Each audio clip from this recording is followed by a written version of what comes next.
Habari kila mtu. Leo nitazungumza juu ya lymphoma ni nini. Damu ina aina tatu kuu za seli: seli nyekundu za damu, seli nyeupe za damu na chembe sahani.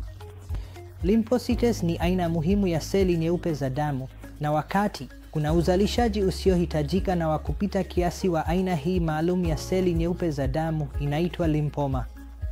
Kwa hivyo katika hili, seli nyeupe za damu zinazidi kiasi na huundwa katika damu ambazo huenda na kuweka akiba katika sehemu mbalimbali za mwili. Kwa hivyo ikiwa unataka kujua dalili za kawaida za lymphoma, jambo la kwanza ni aina yoyote ya mkusanyiko au uvimbe kwenye shingo, eneo la kwapa, eneo la kinena. Inaweza kuwa kiashiria cha mapema cha mchakato wa lymphomatose. Vinginevyo, dalili hazina maalum kama vile homa ya muda mrefu, kupungua uzito na kupoteza hamu ya kula. Ingawa hakuna sababu maalum za lymphoma, mara nyingi husababishwa na mabadiliko ya kijenetiki.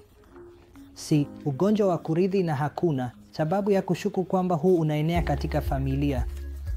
Kwa kutibu lymphoma, kumekuwa na maendeleo mengi katika mfumo wa tiba lengwa na tiba za kinga.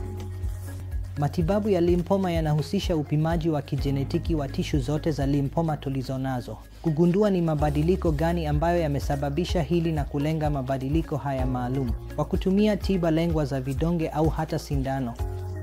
Tiba za kinga zimeleta mapinduzi katika matokeo ya lymphoma, na tiba ya CAR T-cell inatusaidia kupanga upya mfumo wa kinga wa mwili, kuomba utambue seli za saratani na kuacha seli za kawaida.